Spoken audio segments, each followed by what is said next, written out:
Mes parents ont acheté une maison à ma sœur, mais m'ont remis les documents de paiement, me disant « Nous avons décidé que c'était OI qui devrait payer ces prêts immobiliers ». J'ai refusé, et ils m'ont poursuivi en justice, réclamant 480 000 euros. Je m'appelle Amélie Duval, j'ai 32 ans et je suis analyste financière à Paris. Après des années de travail acharné, je me suis bâti une vie modeste mais confortable, donc lorsque j'ai reçu par la poste des documents hypothécaires pour une maison que je n'avais jamais achetée, j'étais perplexe. Avant de vous raconter comment ce cauchemar a commencé, dites-moi d'où vous regardez, et n'oubliez pas de vous abonner si vous voulez entendre d'autres histoires de drames financiers familiaux qui pourraient vous éviter le même sort. Pour comprendre comment les choses ont pu devenir si catastrophiquement mauvaises entre ma famille et moi, vous devez connaître un peu la dynamique de la famille Duval. J'ai grandi dans un quartier de classe moyenne de la région parisienne avec mes parents, Éléonore et Richard Duval, et ma sœur cadette, Hélène, qui a 4 ans de moins que moi. D'aussi loin que je me souvienne, il y a toujours eu un déséquilibre dans la façon dont mes parents nous traitaient. On attendait de moi que je sois la responsable, la performeuse, celle qui avait tout en main, tandis qu'Hélène était câlinée, protégée, franchement, gâtée. Si j'obtenais une excellente note à un examen, on me demandait pourquoi ce n'était pas une très bonne note. Si Hélène obtenait une note suffisante, mes parents célébraient le fait qu'elle ait réussi et lui achetaient quelque chose de sympa pour l'encourager. Notre maison n'était pas ouvertement abusive ou quoi que ce soit de dramatique, elle était remplie de ces subtiles inégalités que vous ne comprenez pas pleinement avant d'être adulte et de regarder en arrière, comme la façon dont j'ai reçu un vélo d'occasion pour mon 16e anniversaire, tandis qu'Hélène a eu une voiture pour le sien, ou comment j'ai dû travailler à temps partiel tout au long du lycée, tandis que la seule responsabilité d'Hélène était de se concentrer sur son adolescence. J'ai été la première de notre famille à aller à l'université. J'ai travaillé incroyablement dur pour obtenir une bourse partielle à l'université Paris-Dauphine. J'ai contracté des prêts étudiants pour le reste et j'ai travaillé 20 heures par semaine à la bibliothèque du campus pour couvrir mes frais de subsistance. Mes parents n'ont contribué à mon éducation à hauteur de zéro, affirmant qu'ils devaient économiser pour l'avenir d'Hélène. Je ne leur en voulais pas alors. J'étais fier de mon indépendance et de ma détermination. Hélène, en revanche, est allée dans 3 universités différentes en 5 ans, sans jamais obtenir de diplôme. Mes parents payaient ses frais de scolarité à chaque fois,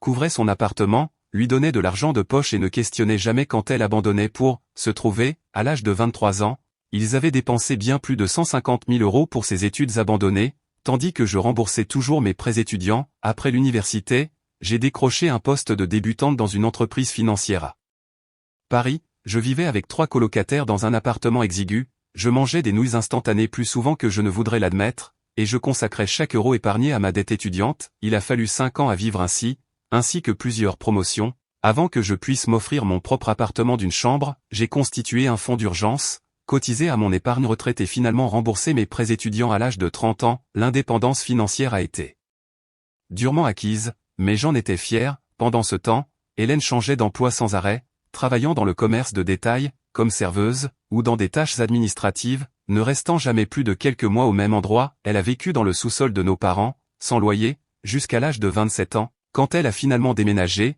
mes parents se sont portés garants de son bail et ont payé son dépôt de garantie. Ils ont également meublé son appartement en cadeau de pendaison de crémaillère. Tout au long de nos 20 ans, mes parents attendaient d'innombrables fois que j'aide financièrement Hélène. Quand sa voiture tombait en panne, ma mère m'appelait au lieu d'un mécanicien. Tu es doué avec l'argent, disait-elle.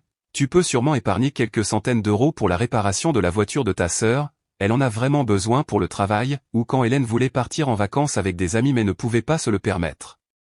Mon père m'appelait pour me suggérer de lui offrir ça comme cadeau d'anniversaire, même si son anniversaire était dans plusieurs mois. À chaque fois, je ressentais un mélange de ressentiment et d'obligation. Je cédais habituellement, me disant que c'était une fois seulement et que la famille est de la famille. Mais ce n'était jamais une seule fois. C'est devenu une attente tacite que, puisque j'allais bien, je devrais subventionner le mode de vie de ma sœur. Les réunions de famille sont devenues de plus en plus tendues à mesure que j'entrais dans la trentaine. Je mentionnais une promotion ou un petit investissement que j'avais fait, et ma mère tournait immédiatement la conversation vers la façon dont Hélène avait du mal à payer son loyer ou comment sa dette de carte de crédit la stressait. L'implication était toujours claire. Ton succès signifie que tu devrais résoudre ces problèmes. Le dernier Noël a été particulièrement inconfortable. Je venais d'être promue analyste financière senior, ce qui s'accompagnait d'une augmentation de salaire significative. J'ai fait l'erreur de le mentionner lorsque ma tante a demandé comment se passait le travail. En quelques minutes, mon père m'a tiré à part pour me demander si j'envisagerais d'aider pour le prêt de consolidation de dette d'Hélène.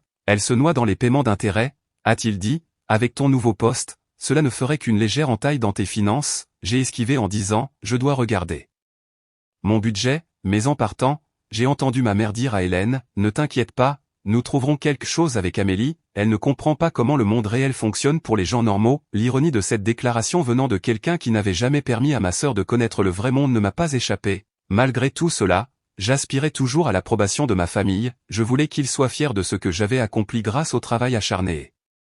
À la discipline, je voulais qu'ils voient que j'avais construit quelque chose de significatif sans le filet de sécurité qu'ils avaient toujours fourni à ma sœur. Au fond, je pense que j'étais toujours cette petite fille espérant que si j'atteignais juste assez, ils me verraient enfin digne du même amour et du même soutien qu'ils donnaient si librement à Hélène. Cet espoir, aussi mal avisé fut-il, était sur le point d'être brisé de la manière la plus dévastatrice imaginable. C'était un mardi ordinaire d'avril quand j'ai vérifié mon courrier après le travail. Parmi les factures et les publicités habituelles se trouvait une épaisse enveloppe du Crédit Immobilier de France. Pensant que c'était une sorte de matériel promotionnel, j'ai failli la jeter, mais quelque chose m'a poussé à l'ouvrir. À l'intérieur se trouvait un ensemble complet de documents hypothécaires pour une propriété au 247 rue des Chênes à Versailles, une banlieue aisée à environ 20 minutes de Paris. Mon nom figurait comme emprunteur pour un prêt de 480 000 €, le paiement mensuel était calculé à 2 850 € pour un prêt hypothécaire à taux fixe sur 30 ans. J'ai eu l'impression de vivre une expérience hors du corps, je n'avais jamais demandé ce prêt, je n'avais même jamais vu cette propriété. Pourtant, ma signature, ou ce qui semblait être ma signature, figurait sur plusieurs des documents. J'ai immédiatement appelé la société hypothécaire, mais c'était après les heures de bureau. J'ai laissé un message urgent concernant une fraude potentielle et une usurpation d'identité. Puis j'ai passé une nuit sans sommeil à me demander comment cela avait pu arriver. Le lendemain matin, avant que je ne puisse donner suite à la société hypothécaire, ma mère a appelé. As-tu reçu les papiers de l'hypothèque? A-t-elle demandé avec désinvolture, comme si elle demandait des nouvelles d'une carte d'anniversaire qu'elle avait envoyée. Maman, qu'est-ce qui se passe? Ai-je exigé? Ces papiers portent mon nom. Pour une maison dont je ne sais rien. Eh bien, c'est ce dont nous devons discuter, a-t-elle dit. Ton père et moi pensons qu'il est temps de nous réunir tous pour dîner. Peux-tu venir ce soir? Hélène sera là aussi. Mon estomac s'est noué. Maman, je dois savoir ce qui se passe maintenant. C'est une sorte d'usurpation d'identité? Ne sois pas si dramatique, Amélie, a-t-elle soupiré. C'est une affaire de famille, nous t'expliquerons tout ce soir. À 18 h, elle a raccroché avant que je ne puisse protester davantage. J'ai prétexté une maladie au travail, ce que je faisais rarement, et j'ai passé la journée dans un brouillard d'anxiété et de confusion. Ce soir-là, j'ai conduit jusqu'à la maison de mes parents dans la région parisienne, la même maison où j'avais grandi. La voiture d'Hélène était déjà dans l'allée. Une Renault Clio relativement neuve que mes parents l'avaient aidé à financer il y a 2 ans. Quand je suis entré, ils étaient tous assis dans le salon, d'un calme inquiétant. Ma mère m'a versé un verre de vin sans me demander si j'en voulais un. Mon père a désigné le fauteuil en face d'eux, me positionnant comme si j'étais à un entretien d'embauche plutôt qu'à un dîner de famille. Amélie, a commencé mon père, nous savons que tu es confuse à propos des documents hypothécaires, mais nous planifions cela depuis un certain temps. Planifier quoi exactement? Ai-je demandé, le vin intact sur la table basse entre nous. Eh bien, comme tu le sais, Hélène loue cet appartement hors de prix à Neuilly-sur-Seine, a ajouté ma mère, et avec le marché immobilier tel qu'il est, nous avons pensé qu'il était temps qu'elle possède quelque chose. C'est bien, ai-je dit prudemment, mais qu'est-ce que cela a à voir avec moi? Mon père s'est raclé la gorge. Nous avons trouvé une maison de départ parfaite à Versailles, bon quartier, bonnes écoles pour quand elle aura des enfants, emplacement pratique. Le fait est, a poursuivi ma mère, qu'avec l'historique de crédit et la situation professionnelle d'Hélène, elle ne pouvait pas obtenir un prêt hypothécaire seule. Une froide prise de conscience a commencé à s'installer. Alors vous avez utilisé mes informations, mon crédit, mes revenus. Ma voix montait à chaque question. Ne t'énerve pas, a dit mon père sévèrement, nous avons décidé que tu devrais être celle qui paie cette hypothèque. Je les ai regardés avec incrédulité. Vous avez décidé sans me demander, sans mon consentement? Tu réussis si bien dans ta carrière, a dit ma mère, comme si cela expliquait tout. Ta sœur a besoin de cette maison, et la famille s'occupe de la famille. Hélène, qui était restée silencieuse jusqu'à présent, a finalement parlé. Ce n'est pas comme si tu ne pouvais pas te le permettre. Amélie, tu parles toujours de tes promotions et de tes investissements, alors que je peux à peine payer mon loyer chaque mois.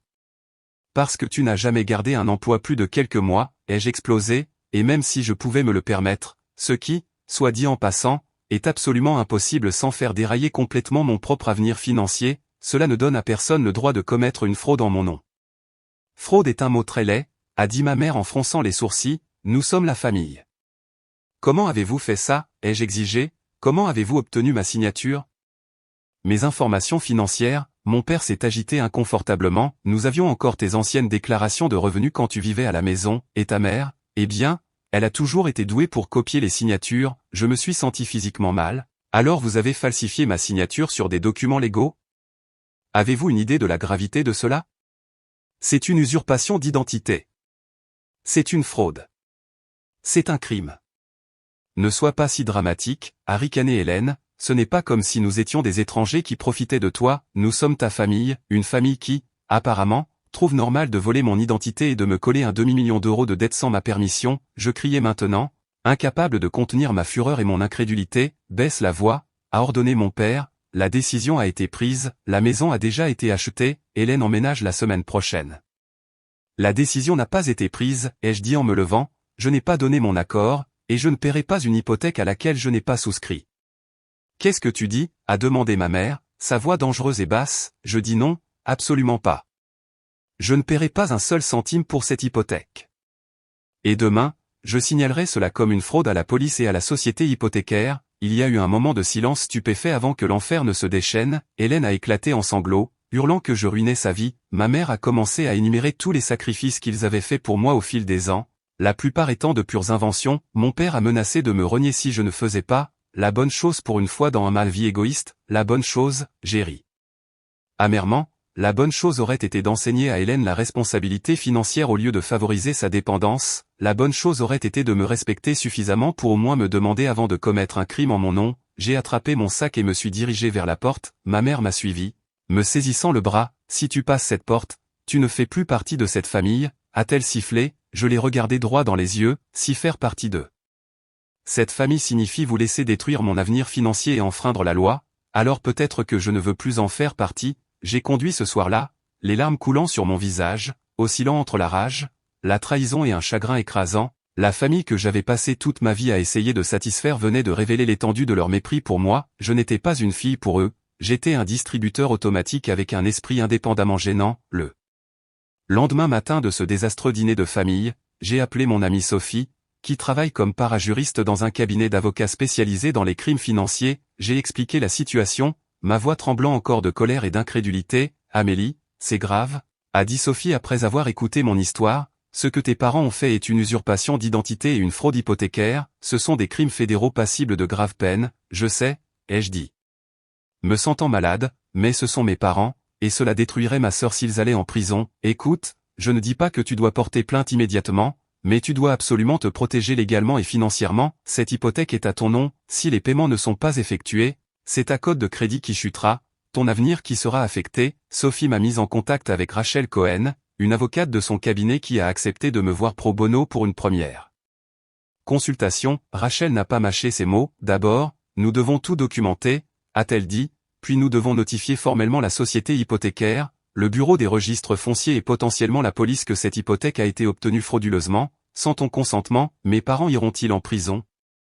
Ai-je demandé, toujours en conflit malgré leur trahison, cela dépendra de ton choix de porter plainte au pénal, a expliqué Rachel, mais quoi qu'il en soit, tu dois te séparer légalement de cette hypothèque avant que les paiements ne soient dus. Au cours de la semaine suivante, j'ai rassemblé des preuves, les documents falsifiés, les emails et les messages textes de mes parents admettant ce qu'ils avaient fait, et une chronologie des événements. Rachel m'a aidé à rédiger une lettre formelle à mes parents, envoyée par courrier recommandé, déclarant sans équivoque que je n'accepterais pas la responsabilité de l'hypothèque, que j'étais consciente de la fraude commise en mon nom et que je prendrais toutes les mesures légales nécessaires pour me protéger. 3 jours après qu'ils auraient dû recevoir ma lettre, mon père a appelé, j'ai laissé le message sur le répondeur, Amélie, cette crise d'enfant a assez duré, sa voix résonnait dans le haut-parleur de mon téléphone, ta mère et Ordel et Hélène pleurent depuis des jours, tu dois grandir et accepter tes responsabilités familiales, appelle-nous immédiatement pour que nous puissions régler ça comme des adultes. Je n'ai pas rappelé, au lieu de cela, j'ai suivi les conseils de Rachel et j'ai envoyé des notifications formelles à la société hypothécaire et au bureau des registres fonciers du département, ainsi qu'un affidavit déclarant que ma signature avait été falsifiée. C'est alors que les choses ont vraiment dégénéré, mes parents ont commencé à m'appeler plusieurs fois par jour depuis différents numéros pour contourner mon blocage d'appel, ma mère s'est présentée à mon lieu de travail, créant une scène dans le hall jusqu'à ce que la sécurité la raccompagne à l'extérieur, mon père a envoyé un email à mon patron, affirmant que j'étais instable mentalement et que je portais de fausses accusations contre des membres de ma famille. Heureusement, mon patron a reconnu cela comme du harcèlement et m'a soutenu, Hélène a lancé ce que je ne peux décrire que comme une campagne de dénigrement sur les réseaux sociaux. Elle a posté des vidéos en larmes expliquant comment sa sœur, qui réussissait, essayait de la rendre sans abri par méchanceté. Elle a partagé des captures d'écran manipulées de conversations textuelles entre nous, éditées pour me faire paraître sans cœur. Elle a même créé une cagnotte en ligne intitulée « Abandonnée par ma sœur quand j'avais le plus besoin d'elle », qui a récolté plusieurs milliers d'euros basés sur une version complètement fictive des événements. La famille élargie s'est également impliquée, des tantes, des oncles et des cousins à qui je n'avais pas parlé depuis des années avaient soudainement des opinions tranchées sur mon comportement égoïste. Certains m'ont envoyé de longs messages sur la loyauté familiale, d'autres m'ont simplement retiré de leurs amis et bloqué sur les réseaux sociaux sans même entendre ma version des faits. Seule ma grand-mère maternelle, Irène, m'a contacté avec une réelle préoccupation. « Amélie, ma chérie, il semble qu'il se passe beaucoup de choses avec tes parents et ta sœur, je ne prends pas parti, mais je suis là si tu as besoin de parler. Je t'aime ». Ce seul message de soutien inconditionnel m'a fait fondre en larmes. C'était le seul lien de ma famille qui ne s'accompagnait pas de manipulation. Pendant ce temps, le service de fraude de la société hypothécaire avait ouvert une enquête, mais m'a prévenu que cela pourrait prendre des mois à résoudre. Il ne voulait pas confirmer les actions qu'il pourrait entreprendre contre mes parents. Citant l'enquête en cours, le stress a commencé à affecter tous les aspects de ma vie.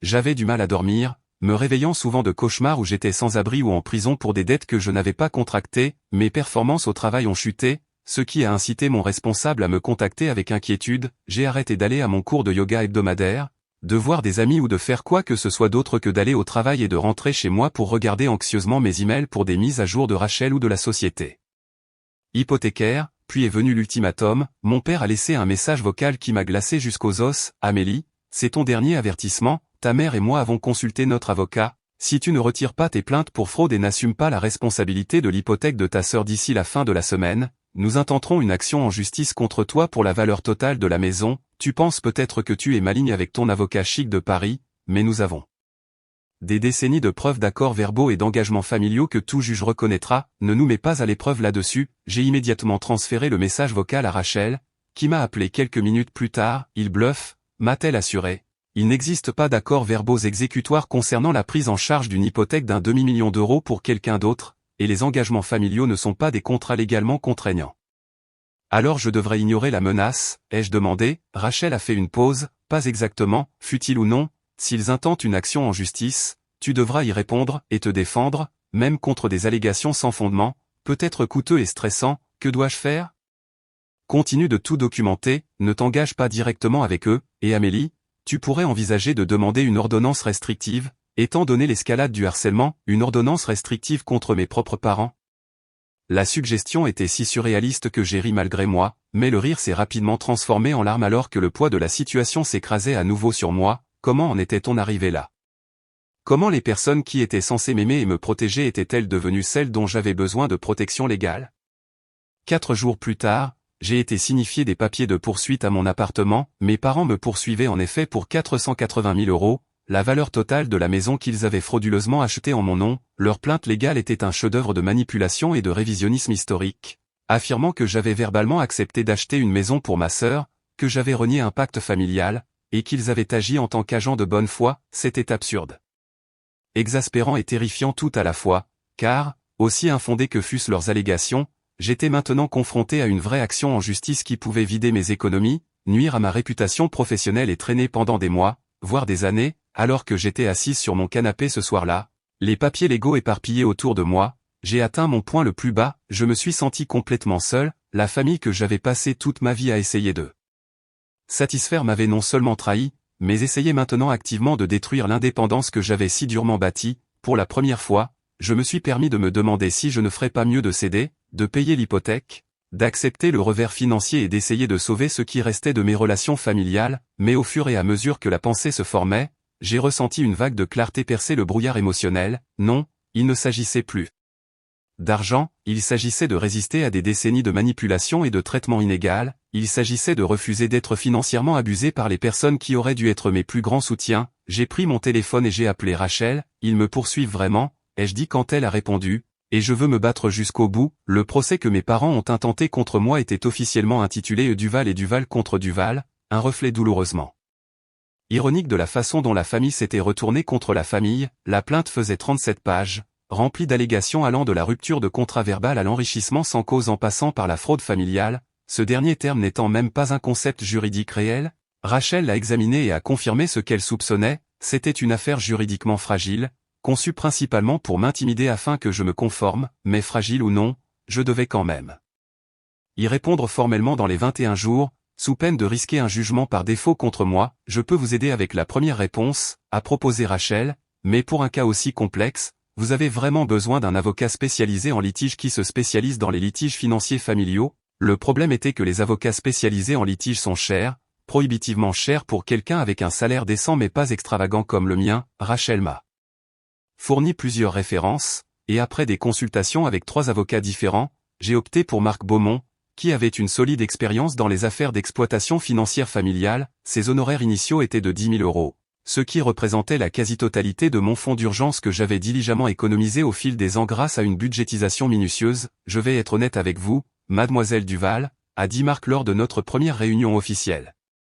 Cette affaire n'a aucune valeur juridique, vos parents n'ont aucun motif pour vous forcer à payer une hypothèque à laquelle vous n'avez pas consenti, surtout une hypothèque obtenue par des documents falsifiés. C'est une bonne nouvelle, n'est-ce pas, ai-je demandé? Oui et non, la bonne nouvelle est que nous devrions finalement gagner. La mauvaise nouvelle est que ce finalement pourrait être un chemin long et coûteux. La stratégie de vos parents semble être de vous épuiser financièrement et émotionnellement jusqu'à ce que vous abandonniez et que vous régliez. Marc m'a aidé à déposer une réponse complète à la plainte, niant toutes les allégations et invoquant des demandes reconventionnelles pour harcèlement, infliction intentionnelle de détresse émotionnelle et diffamation, basées sur les fausses déclarations que ma famille avait faites publiquement à mon sujet. Nous avons également déposé une requête en rejet de l'affaire dans son ensemble, arguant qu'il n'y avait aucune base légale pour leurs allégations, mais comme Marc l'avait averti, le système juridique est lent. La juge assignée à notre affaire, Catherine Leroy, a fixé une date d'audience pour la requête en rejet 3 mois plus tard. Pendant ce temps, ma vie a continué à se déliter. L'enquête pour fraude de la société hypothécaire était en cours,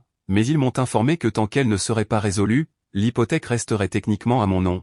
Un fait qui affectait déjà ma cote de crédit et ma capacité à prendre d'autres décisions financières importantes. Ma sœur Hélène avait bien emménagé dans la maison au centre du litige, publiant des photos suffisantes sur Instagram de sa nouvelle maison avec des légendes comme « tellement béni » et « les rêves deviennent réalité quand on a des gens qui vous aiment ». Chaque publication me semblait être un coup de couteau délibéré. La tension financière est devenue de plus en plus grave, entre les honoraires initiaux de l'avocat, les frais d'avocat continus et le temps que je devais prendre au travail pour les dépositions et les réunions avec Marc. J'ai puisé rapidement mes économies, j'ai dû annuler des vacances prévues, cesser de cotiser à mon épargne retraite et commencer à utiliser des cartes de crédit pour des dépenses de base comme l'épicerie, ce que j'avais fièrement évité depuis mes années post-universitaires. Le coût émotionnel était encore pire, j'ai perdu 5 kilos en un mois parce que je ne pouvais pas manger. Mes cheveux ont commencé à tomber partout à cause du stress, j'avais des crises de panique au milieu de la nuit, me réveillant en haletant, convaincu que je me noyais sous des dettes invisibles. Mes quelques amis restants ont essayé de me soutenir,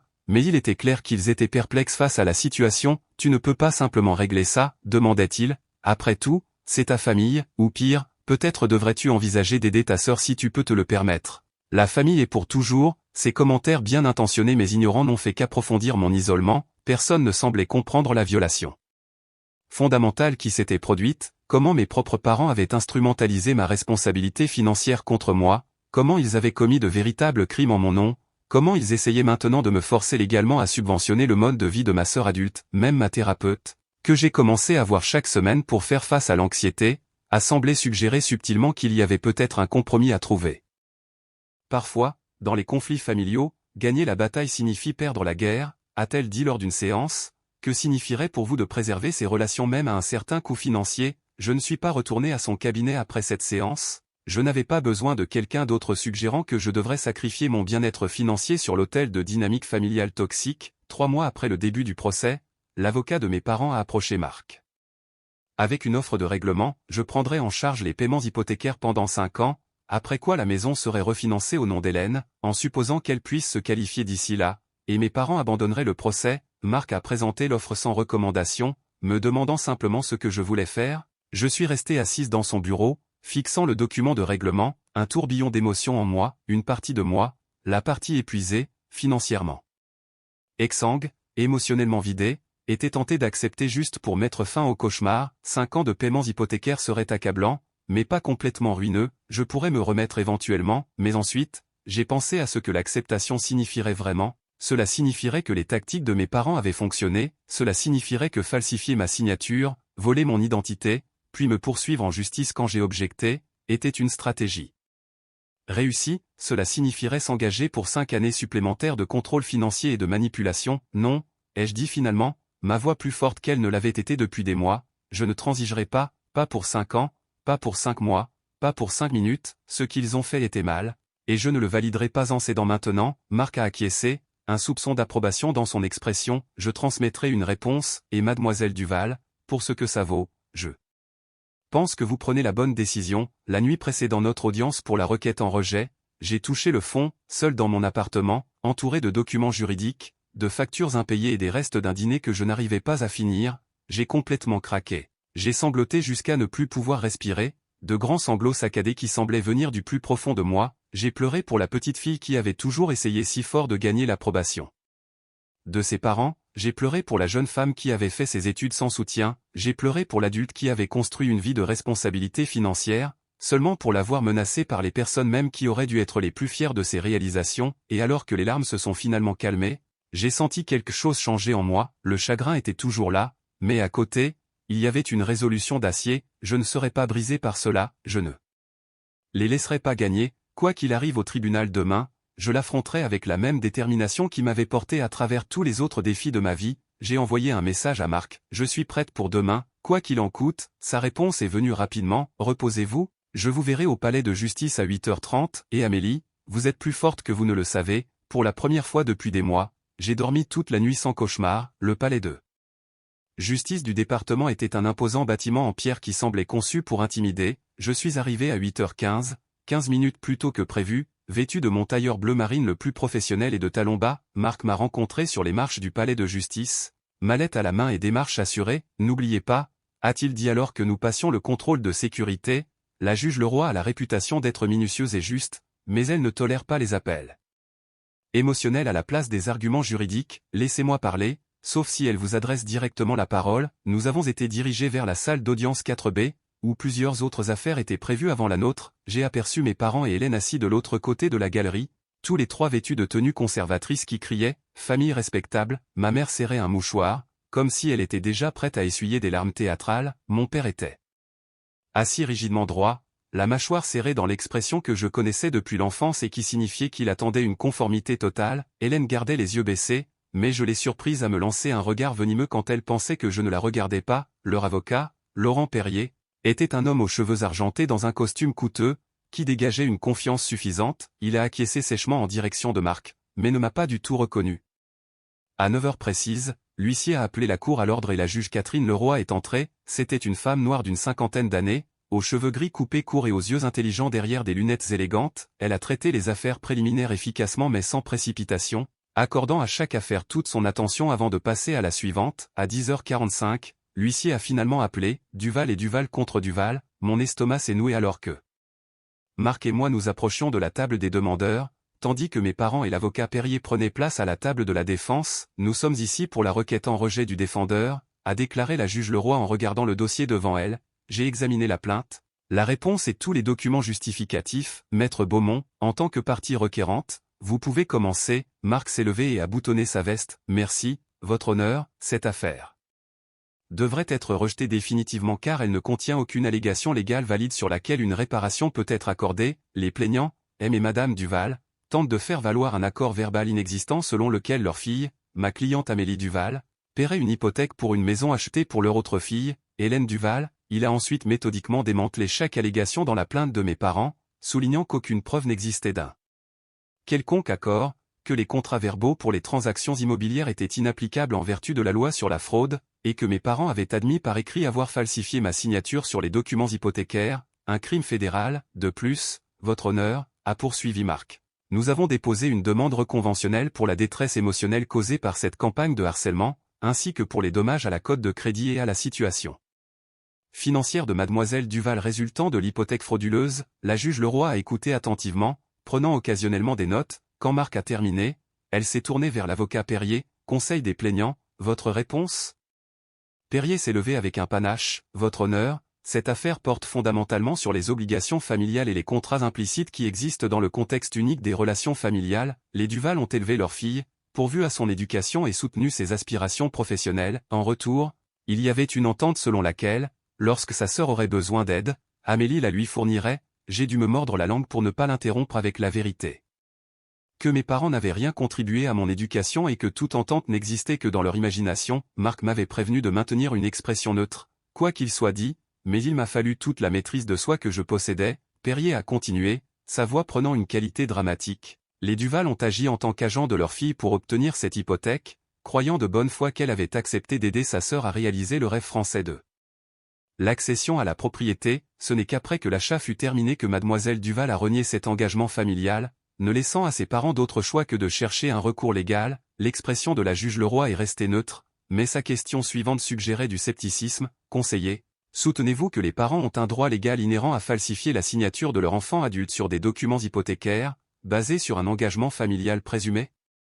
Perrier a légèrement hésité. Non, pas en ces termes exacts, votre honneur, mais dans le contexte de cette dynamique familiale spécifique. Soyons très clairs, a interrompu la juge Leroy, la plainte elle-même reconnaît que la signature de mademoiselle Duval a été apposée sur ces documents sans sa présence physique. Les plaignants contestent-ils que cela s'est produit? Ils ne contestent pas la question de la signature, votre honneur, a admis Perrier, mais ils soutiennent qu'ils avaient une autorité implicite pour agir en son nom, basée sur des arrangements financiers familiaux antérieurs. La juge Leroy a levé un sourcil. J'aimerais entendre directement les plaignants sur ce point. Monsieur Duval, veuillez vous approcher. Mon père s'est levé et s'est dirigé vers la barre des témoins, où il a prêté serment. Son témoignage était une magistrale leçon d'histoire révisionniste et de manipulation émotionnelle. Votre honneur, nous avons toujours été une famille unie qui s'entraide, a-t-il commencé, sa voix chaleureuse et paternelle. Quand Amélie réussissait dans sa carrière, nous étions si fiers. Nous avons naturellement supposé, sur la base de nos valeurs familiales, qu'elle voudrait aider sa sœur, qui n'a pas été aussi chanceuse. Avez-vous spécifiquement demandé à mademoiselle Duval si elle prendrait en charge une hypothèque de 480 000 € pour sa sœur avant de compléter ses documents, a demandé la juge Leroy? Eh bien, pas en ces termes exacts, a éludé mon père, mais nous avons eu de nombreuses conversations au fil des ans sur la situation de logement d'Hélène et la responsabilité d'Amélie en tant que sœur qui réussit à aider. C'est donc non, a déclaré la juge Leroy catégoriquement. Vous n'avez pas explicitement demandé, et elle n'a pas explicitement accepté, c'était sous-entendu, a insisté mon père. M. Duval, comprenant que vous êtes sous serment, a poursuivi la juge Leroy. Avez-vous ou non falsifié la signature de votre fille sur ces documents hypothécaires? Mon père s'est agité inconfortablement. Je n'utiliserai pas le mot falsifié, votre honneur. Ma femme a signé au nom d'Amélie parce que nous croyions sincèrement qu'elle voudrait aider sa sœur. L'expression de la juge Leroy s'est durcie. Monsieur Duval, signer le nom de quelqu'un d'autre sans son autorisation expresse est la définition de la falsification, peu importe si cette personne est votre fille ou un parfait inconnu. Ma mère a été appelée ensuite et a livré une performance en larmes expliquant comment j'avais abandonné mes responsabilités familiales et comment il n'avait agi que par désespoir et préoccupation pour le bien-être d'Hélène. Hélène a suivi avec son propre témoignage, se présentant comme la victime de mon intimidation financière et de mon succès égoïste, tout au long de leur témoignage. Marc a fait des objections occasionnelles lorsque leurs déclarations déviaient vers du oui-dire ou des allégations non fondées, la plupart étant acceptées par la juge Leroy. Quand ce fut mon tour de témoigner, j'ai pris une profonde inspiration et je me suis rappelé de m'en tenir aux faits. J'ai expliqué comment j'avais fait mes études sans soutien parental, comment j'avais bâti ma stabilité financière grâce à des années de planification minutieuse et de sacrifice, et comment je n'avais jamais, pas une seule fois, accepté de prendre en charge une hypothèque pour ma sœur. Mademoiselle Duval, a demandé la juge Leroy. Y a-t-il eu des instances antérieures où vos parents ont pris des décisions financières en votre nom sans votre consentement? Oui, votre honneur, ai-je répondu. Et j'ai ensuite détaillé plusieurs cas plus petits au fil des ans, des demandes de cartes de crédit soumises en mon nom, des co-signatures de prêts que je n'avais pas acceptées, des déclarations de revenus déposées en mon nom sans mon examen, et les avez-vous confrontés à propos de ces incidents? Je l'ai fait, votre honneur, à chaque fois. Ils ont rejeté mes préoccupations en disant que c'était juste la famille qui aidait la famille et que j'étais inutilement formel en matière d'argent. Pendant le contre-interrogatoire, Perrier a essayé de me dépeindre comme froide et insensible, posant des questions tendancieuses comme: n'est-il pas vrai que vous avez toujours fait passer vos propres intérêts financiers avant le bien-être de votre sœur, et, aurait-ce vraiment été une telle épreuve d'aider votre sœur en difficulté alors que vous vous portez si bien financièrement? Marc s'est opposé à la plupart de ces questions comme étant argumentatives, et la juge Leroy a accepté les objections, rappelant occasionnellement à Perrier de s'en tenir aux questions juridiquement pertinentes. La preuve la plus accablante est venue lors de la phase finale de l'audience, lorsque Marc a introduit une série de messages textes et de mails entre mes parents que j'avais seulement récemment découvert grâce au processus de communication de pièces légales. Dans un échange, mon père avait écrit à ma mère, Amélie n'acceptera jamais cela si nous demandons directement, mieux vaut avancer et le présenter comme un fait accompli, elle a toujours été trop indépendante pour son propre bien. Dans un autre, ma mère avait répondu, une fois les papiers signés et Hélène installée, que peut-elle vraiment faire? Elle ne laissera pas sa sœur devenir sans abri, peu importe à quel point elle se plaint. Ces messages ont révélé la nature préméditée de leurs actions et contredisaient directement leur témoignage sur l'autorité implicite et l'entente familiale. À la fin de l'audience, la juge Leroy a regardé toutes les parties par-dessus le bord de ses lunettes. Je prendrai cette affaire en délibéré et rendrai ma décision dans les 10 jours, mais je veux être très clair sur une chose, les relations familiales, aussi proches soient-elles, ne l'emportent pas sur les principes juridiques fondamentaux concernant le consentement, les contrats et l'usurpation d'identité. L'audience est levée, alors que nous rassemblions nos papiers, j'ai croisé le regard de ma mère de l'autre côté de la salle d'audience. Pendant un bref instant, j'ai cru voir une lueur d'incertitude, peut-être même de regret dans son expression, mais elle a été rapidement remplacée par le masque familier d'indignation. Vertueuse alors qu'elle se détournait, « Vous avez bien fait », m'a dit Marc en sortant du palais de justice. La juge semblait réceptive à nos arguments, et ses messages textes étaient particulièrement convaincants, mais les victoires juridiques sont rarement satisfaisantes dans les affaires familiales. Êtes-vous prête à cela? J'ai acquiescé lentement, je pense que j'ai réalisé quelque chose d'important là-dedans aujourd'hui, cela n'a jamais vraiment été une question d'argent, il s'agissait de respect, ou de son absence. Ils ne m'ont jamais respecté en tant qu'adulte indépendante avec le droit de faire mes propres choix, et maintenant, a demandé Marc, maintenant, je dois me respecter suffisamment pour maintenir cette limite, quelle que soit la décision du juge. Alors que nous nous séparions sur les marches du palais de justice, j'ai ressenti un sentiment de calme inattendu. Le résultat était encore en suspens, mais j'avais dit ma vérité, non seulement à la cour, mais à ma famille et à moi-même. Quoi qu'il arrive ensuite, c'était au moins une victoire que personne ne pouvait me prendre. 9 jours après l'audience, j'étais en réunion budgétaire au travail quand mon téléphone a vibré avec un message de Marc. Décision rendue, appelle-moi quand tu peux. Mon cœur a battu la chamade alors que je m'excusais et sortais dans le couloir. Marc a répondu dès la première sonnerie, la juge Leroy a rejeté l'affaire définitivement, a-t-il dit sans préambule. Elle a également accordé notre demande de sanction contre vos parents et leur avocat pour avoir intenté une poursuite abusive. Je me suis appuyé contre le mur, les jambes soudain faibles. Qu'est-ce que cela signifie exactement? Cela signifie plusieurs choses. Premièrement, l'affaire est complètement close, ils ne peuvent pas la redéposer ou intenter à nouveau ces actions. Deuxièmement, ils devront payer une partie de vos frais de justice en guise de pénalité pour avoir abusé du système judiciaire. Et troisièmement, la juge a inclus des opinions très fermes sur leur conduite qui pourraient être pertinentes si la société hypothécaire ou les procureurs décident de poursuivre l'angle de la fraude. J'ai fermé les yeux, le soulagement me submergeant par vagues. Combien de mes frais de justice? Elle a accordé 15 000 €, ce qui ne couvrira pas tout, mais aidera certainement. Il y a plus cependant, la juge a également accordé une ordonnance restrictive temporaire empêchant vos parents ou votre sœur de vous contacter directement pendant les 90 prochains jours. Elle a cité le modèle de harcèlement et d'intimidation. Je n'avais même pas demandé une ordonnance restrictive à l'audience, bien que Rachel l'ait suggéré des mois plus tôt. La juge Leroy avait manifestement vu suffisamment de preuves pour déterminer que c'était nécessaire. Il y a une dernière chose, a continué Marc. La juge Leroy a référé l'affaire au bureau du PR procureur pour une enquête pénale potentielle concernant la fraude hypothécaire. Cela ne signifie pas que des accusations seront portées, cela dépend entièrement du procureur, mais la possibilité est maintenant sur la table. Cette nouvelle m'est parvenue avec plus de complexité, alors qu'une partie de moi se sentait justifier que le système juridique ait reconnu la gravité de ce que mes parents avaient fait, une autre partie reculait toujours à l'idée qu'ils fassent face à des accusations criminelles. Que advient-il de la maison et de l'hypothèque? Ai-je demandé. La juge a ordonné que la société hypothécaire soit formellement informée de ses conclusions, ce qui devrait aider à résoudre votre demande de fraude auprès d'eux. Quant à la maison elle-même, c'est entre vos parents, votre sœur et la société hypothécaire. Légalement, vous en êtes complètement déconnecté. Lorsque j'ai raccroché, je suis resté assise dans la cage d'escalier du bureau pendant plusieurs minutes, essayant de traiter le mélange de soulagement, de justification, de chagrin et de colère persistante qui tourbillonnait en moi. J'avais gagné, complètement et sans équivoque, pourtant la victoire ne ressemblait en rien à ce que j'avais imaginé. La nouvelle de la décision s'est répandue rapidement. Le soir même, elle avait d'une manière ou d'une autre fuité dans les médias locaux, avec un titre dans l'édition en ligne du Parisien, une juge se prononce contre des parents qui ont falsifié la signature de leur fille sur une hypothèque. L'article était bref mais précis, citant des documents judiciaires et incluant une déclaration de Marc sur l'importance de respecter les limites financières même au sein des familles. J'ai éteint mon téléphone cette nuit-là, Incapable de faire face à l'inévitable déferlement de réactions, quand je l'ai rallumé le lendemain matin, j'avais 47 appels manqués, plus d'une centaine de messages textes et d'innombrables notifications de réseaux sociaux.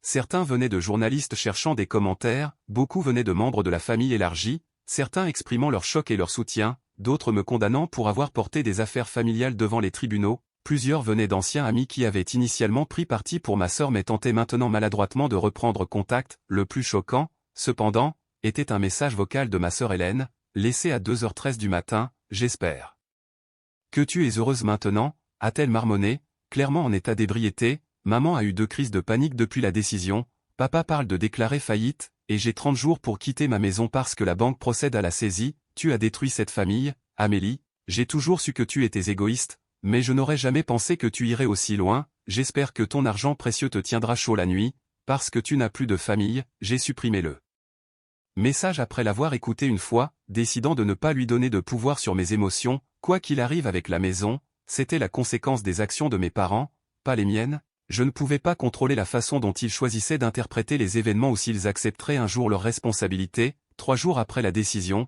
j'ai reçu un email inattendu de mon oncle Paul, le frère de mon père, qui s'était éloigné de la famille il y a des années pour des raisons que je n'avais jamais vraiment comprises. Amélie, j'ai suivi ce qui s'est passé avec tes parents et la situation de l'hypothèque. Je veux que tu saches que je suis fier de toi pour avoir tenu bon. Ce qu'ils t'ont fait, ils ont fait des versions similaires à moi dans les années 90. C'est un schéma qui remonte à des générations dans cette famille. Je suis désolé que tu aies eu à traverser cela seul. Si jamais tu veux parler, je suis là. Son email a fourni une pièce manquante du puzzle. Il ne s'agissait pas seulement de moi ou même d'Hélène, il s'agissait d'une dynamique familiale profondément enracinée d'exploitation financière déguisée en entraide familiale. Savoir que je n'étais pas la première à en faire l'expérience et que l'oncle Paul avait survécu et prospéré après avoir établi des limites m'a procuré un étrange sentiment de paix. Une semaine plus tard, la société hypothécaire a formellement conclu son enquête pour fraude, m'envoyant des documents officiels attestant que mon nom avait été retiré de tous les registres associés à la propriété et que mon dossier de crédit serait corrigé. Ils poursuivaient leurs propres actions en justice contre mes parents,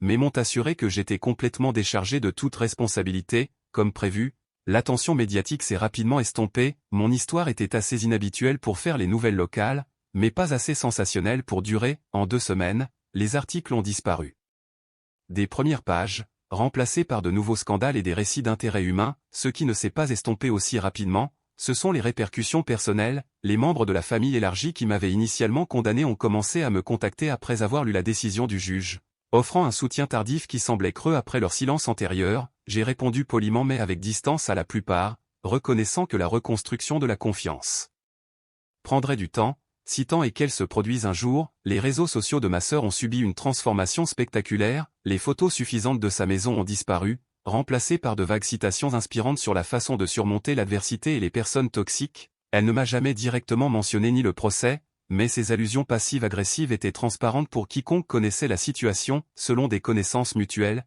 Hélène était retournée vivre dans le sous-sol de mes parents pendant qu'ils faisaient appel à la société hypothécaire pour obtenir de la clémence. La maison à Versailles est restée vide, une manifestation physique des conséquences de leurs actions. Ma mère a tenté de me contacter une fois, environ un mois après la décision, depuis un nouveau numéro de téléphone qui a contourné mon blocage. Son message vocal était bref et tendu. « Amélie, tout cela est allé trop loin, nous devons parler en famille et trouver une solution. Rappelle-moi ». Je n'ai pas rappelé. Le résultat le plus inattendu est survenu 6 semaines après la décision du tribunal, lorsque j'ai reçu une lettre formelle du bureau du procureur. Ils avaient examiné le renvoi de la juge Leroy et avaient décidé de ne pas engager de poursuite pénale contre mes parents, citant mon manque d'intérêt à porter plainte et les recours civils déjà appliqués. La lettre concluait par une note indiquant que la décision pourrait être réexaminée si de nouvelles preuves apparaissaient ou si je changeais d'avis concernant les poursuites pénales. J'ai ressenti un immense soulagement à cette nouvelle. Bien que j'ai eu besoin de me protéger légalement et financièrement, je n'avais jamais voulu voir mes parents faire face à des sanctions pénales. La décision civile avait accompli ce dont j'avais besoin, une rupture nette avec l'hypothèque frauduleuse et une reconnaissance formale que ce qu'ils avaient fait était mal. Alors que les premières ondes de choc se calmaient, je me suis concentré sur la reconstruction de ma sécurité financière. Les 15 000 € de frais de justice accordés ont aidé à compenser une partie de mes coûts. Bien que j'ai encore dépensé considérablement plus pour me défendre, j'ai créé un nouveau budget, commencé à reconstituer mon fonds d'urgence et repris les cotisations à mes comptes de retraite. Plus important encore, j'ai commencé à reconstruire mon bien-être émotionnel. J'ai trouvé une nouvelle Thérapeute spécialisé dans l'éloignement familial et les abus financiers, quelqu'un qui a validé mon expérience au lieu de pousser à la réconciliation à tout prix. J'ai renoué avec des amis qui m'avaient soutenu et j'ai progressivement élargi mon cercle social pour inclure des personnes qui respectaient les limites et les relations saines. 6 mois après la décision, j'ai reçu un colis inattendu à mon appartement. À l'intérieur se trouvait une petite boîte en bois que je reconnaissais de mon enfance, une boîte à bijoux que mon grand-père avait faite pour moi et qui était toujours restée chez mes parents. Avec elle se trouvait une brève note manuscrite de ma grand-mère Irène. Ceci t'appartient, avec tout mon amour, mamie, je l'ai appelée ce soir-là, et pour la première fois, elle a partagé sa propre histoire compliquée avec mes parents. Ta mère a toujours eu des préférences, a-t-elle dit doucement, elle l'a fait aussi avec ses sœurs, j'aurais dû intervenir davantage. Quand tu étais jeune, mais, eh bien, le recul est toujours paix. Luclair, cette conversation avec mamie Irène a marqué le début d'une nouvelle relation entre nous, une relation basée sur le respect mutuel et une communication honnête, plutôt que sur l'harmonie familiale performative qui avait masqué le dysfonctionnement pendant si longtemps. Au bout de 6 mois, j'ai réalisé quelque chose d'important. Malgré le traumatisme et la tension financière du procès, je me sentais plus légère que je ne l'avais été depuis des années, l'anxiété constante d'attendre la prochaine exigence familiale déraisonnable s'était dissipée, l'effort épuisant d'essayer de gagner une approbation qui ne viendrait jamais avait cessé. Pour la première fois peut-être dans ma vie d'adulte, j'étais vraiment indépendante, non seulement financièrement mais émotionnellement. L'attention médiatique avait entièrement disparu à ce moment-là, mais parfois je recevais un message d'un étranger qui avait entendu parler de mon affaire par des cercles juridiques ou des réseaux personnels. Votre histoire m'a aidé à fixer des limites avec mes propres parents financièrement abusifs, a écrit une femme. Merci d'avoir combattu si publiquement pour ce qui était juste. Ces messages me rappelaient que défendre mes droits n'avait pas seulement été une question d'hypothèque ou d'argent, mais de remettre en question une narrative selon laquelle l'exploitation financière est acceptable lorsqu'elle vient de la famille, une narrative qui piège trop de gens dans des cycles d'abus. Déguisé en amour, je n'ai jamais eu de nouvelles directes de mes parents. Par le bouche à oreille familial, j'ai appris qu'ils avaient en effet déclaré faillite et qu'ils déménageaient dans une maison plus petite. Hélène avait apparemment trouvé un emploi d'assistante administrative et était en train de redresser sa vie. Bien que la signification pratique de cela variait selon qui racontait l'histoire, je leur souhaitais bonne chance à distance, mais je n'avais aucune illusion quant à la réconciliation. Certains ponts, une fois brûlés, ne peuvent et ne doivent pas être reconstruits. Certaines relations sont plus saines par leur absence que par leur présence. Un jour d'automne clair, environ 8 mois après la décision du tribunal, je prenais un café avec mon amie Sophie, la parajuriste qui m'avait d'abord aidé à naviguer dans le labyrinthe juridique, quand elle a posé une question qui m'a fait réfléchir. Regrettes-tu de t'être tenu ferme, je veux dire, étant donné tout ce que cela t'a coûté? J'ai considéré la question attentivement, regardant la vapeur s'élever de ma tasse de café. Non, ai-je dit finalement, cela m'a coûté cher financièrement, émotionnellement, même certaines relations que je pensais solides, mais cela m'a donné quelque chose de plus précieux, la connaissance que je peux me protéger, que mes limites comptent, et que je n'ai pas à me sacrifier pour que les autres se sentent bien. Sophie a acquiescé, la compréhension dans ses yeux. Cela vaut plus qu'une maison à Versailles. Exactement, ai-je souri, c'est le fondement pour construire quelque chose de meilleur. 1 an après que la juge Leroy a rejeté le procès de mes parents, je me suis retrouvée assise dans un petit café de Paris, face à une jeune femme nommée Rachel qui me rappelait douloureusement moi-même 18 mois plus tôt. Elle tenait un dossier de relevé bancaire, ses yeux cernés par l'épuisement et le stress. Mes parents ont contracté un prêt automobile à mon nom, a-t-elle expliqué, la voix tremblante. Ils disent que c'est mon devoir de les aider puisqu'ils m'ont élevé, mais je paie toujours mes prêts étudiants et je peux à peine payer mon propre loyer. J'avais rencontré Rachel via un groupe de soutien en ligne pour les survivants d'abus financiers familiaux, un groupe que j'avais rejoint 6 mois plus tôt dans le cadre de mon propre chemin de guérison et dont j'étais finalement devenue modératrice. C'était notre première rencontre en personne, un pas au-delà des conversations numériques qui nous avaient connectés. D'abord, lui ai-je dit gentiment, je veux que tu saches que tu n'es pas seul là-dedans, ce qu'ils font n'est ni normal ni acceptable, peu importe comment ils essaient de le présenter. Alors que je la guidais à travers ces options, des blocages de crédit au rapport de fraude formelle en passant par les recours juridiques potentiels, j'ai réfléchi à tout le chemin parcouru dans mon propre processus de rétablissement. Les suites immédiates du procès avaient été brutales. Malgré la victoire juridique, j'avais ressenti un profond chagrin, non seulement pour la famille que j'avais perdue, mais pour la famille que je n'avais jamais vraiment eue. La version idéalisée de mes parents et de ma sœur à laquelle je m'étais accroché si longtemps avait été irrémédiablement brisée, me forçant à affronter la réalité qu'ils m'avaient toujours considérée davantage comme une ressource que comme une personne ayant ses propres besoins et ses propres limites. Au cours de ces premiers mois, j'avais oscillé entre un détachement engourdissant et une émotion accablante. Je pouvais passer des jours sans rien ressentir, accomplissant efficacement les tâches de travail et les soins personnels de base. pour être ensuite assailli par des vagues de rage ou de tristesse qui me laissaient haletante, une chanson à la radio, une photo de famille sur le bureau d'un collègue, une mention occasionnelle des projets de week-end de quelqu'un avec ses parents, n'importe lequel de ces éléments pouvait déclencher une spirale de chagrin qui semblait sans fond. Ma thérapeute, le docteur Léa Moreau, avait été essentielle pour m'aider à naviguer dans ce terrain émotionnel. Vous ne faites pas seulement le deuil de la perte de vos relations familiales telles qu'elles étaient, a-t-elle expliqué lors d'une séance particulièrement difficile, vous faites le deuil de la perte du fantasme de ce que ces relations auraient pu être, et vous pleurez l'enfance que vous méritiez mais que vous n'avez pas eue. Ce cadre a été une révélation, il m'a donné la permission de reconnaître la profondeur de ma perte tout en reconnaissant que ce que je perdais n'était en grande partie qu'une illusion, une histoire que je m'étais racontée pour rendre plus supportable la réalité du dysfonctionnement de ma famille. La thérapie m'a également aidé à démêler le réseau complexe de culpabilité, d'obligation et de responsabilité déformée qui s'était tissé dans mes relations familiales. J'en suis venu à comprendre comment mes parents m'avaient conditionné dès l'enfance à considérer mes propres besoins comme égoïstes et les besoins de ma sœur comme primordiaux,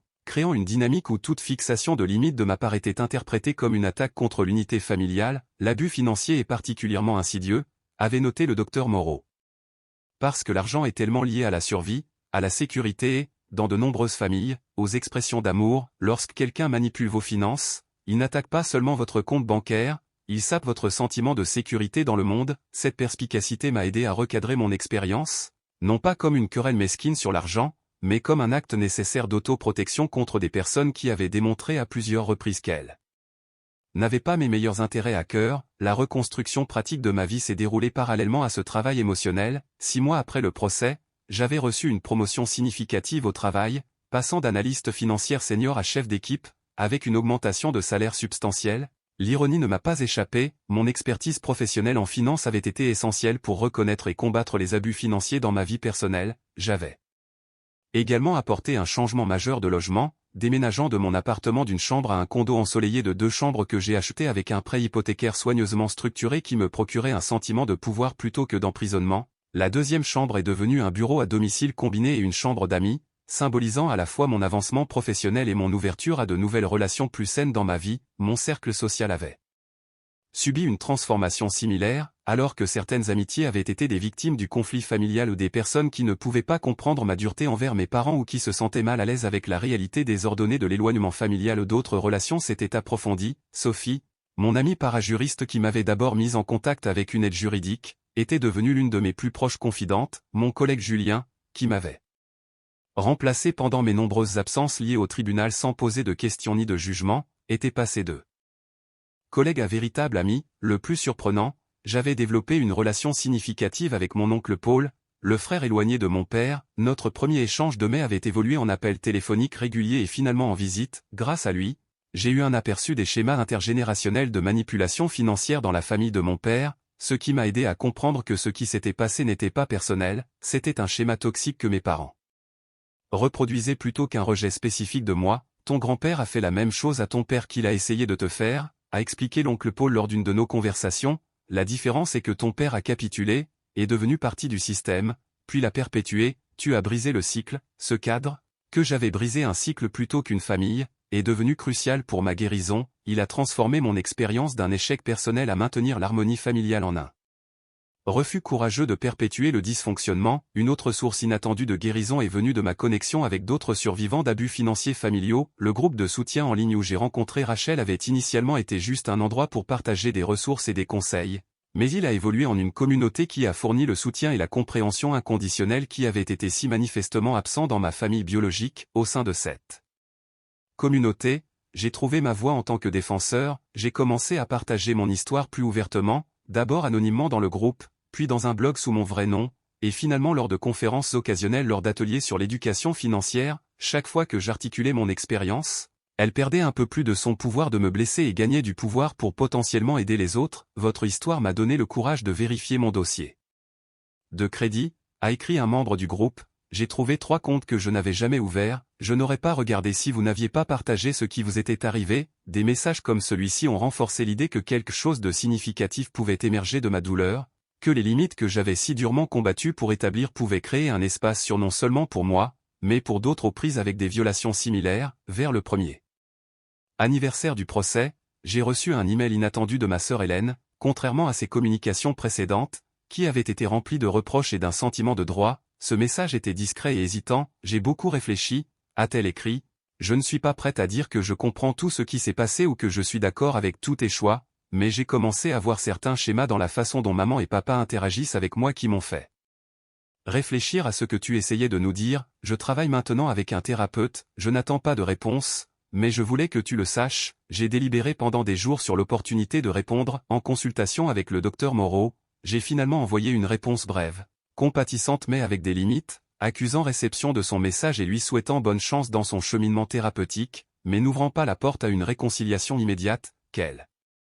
Que soit la guérison possible entre Hélène et moi, elle exigerait du temps, une croissance individuelle et des dynamiques fondamentalement modifiées, pas un pansement hâtif sur des blessures profondes. Il n'y avait eu aucun autre contact de la part de mes parents, par le biais des commérages familiaux qui me parvenaient occasionnellement via des parents éloignés. Je savais qu'ils avaient déménagé dans un condominium après leur faillite et que mon père avait été contraint de retarder ses projets de retraite. Je ne ressentais aucune satisfaction de leurs difficultés financières, mais je reconnaissais aussi qu'ils subissaient les conséquences naturelles de leurs propres choix, et non des punitions que je leur avais infligées. Quant à mon propre rétablissement financier, il avait été plus lent mais plus stable que je ne l'avais initialement craint. Les frais de justice avaient épuisé mes économies, mais mon nouveau salaire plus élevé m'a permis de reconstituer mon fonds d'urgence en 10 mois. J'ai travaillé avec un conseiller financier pour créer des protections encore plus solides pour mes actifs, y compris des services de surveillance d'identité, des gels de crédit réguliers et un plan successoral complet qui décrivait explicitement mes souhaits concernant les décisions financières si je devenais incapable.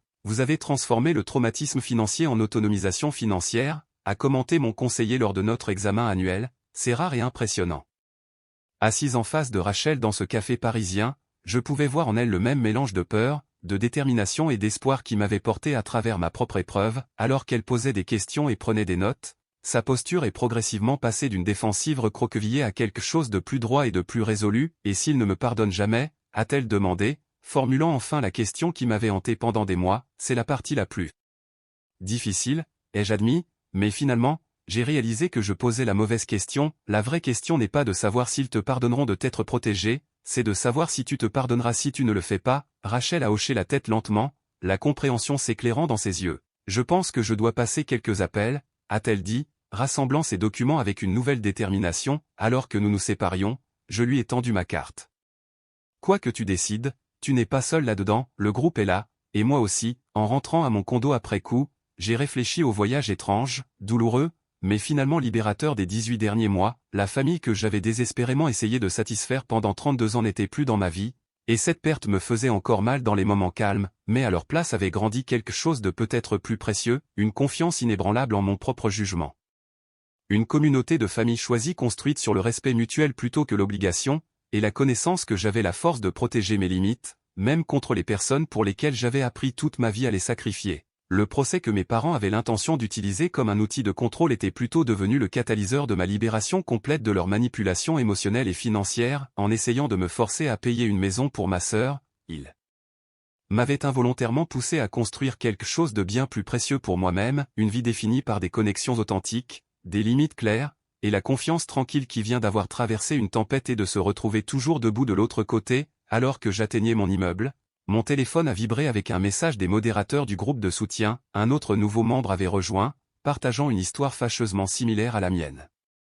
Et à celle de Rachel, j'ai fait une pause sur le pas de ma porte, composant un message de bienvenue réfléchi. Le cycle d'exploitation financière qui avait endommagé tant de familles ne serait peut-être jamais complètement brisé, mais chaque personne qui trouvait le courage de dire « plus jamais », affaiblissait son emprise sur les générations futures. C'était peut-être la leçon la plus profonde de mon parcours, que parfois, l'héritage le plus aimant que nous puissions laisser n'est pas un soutien financier ou une aide matérielle, mais l'exemple de ce à quoi ressemblent des limites saines et le courage de les maintenir, même à un coût personnel élevé. Avez-vous déjà eu à établir des limites difficiles avec votre famille concernant des questions financières? J'aimerais connaître vos expériences dans les commentaires ci-dessous, et si mon histoire a résonné en vous, n'hésitez pas à cliquer sur le bouton « J'aime » et à vous abonner à la chaîne pour plus d'histoires réelles sur la navigation dans les dynamiques familiales complexes. Rappelez-vous, protéger votre bien-être financier n'est pas égoïste, c'est un soin de soi essentiel. Merci d'avoir écouté, et j'espère que mon parcours vous aidera à trouver le courage d'honorer vos propres limites, quelles qu'elles soient.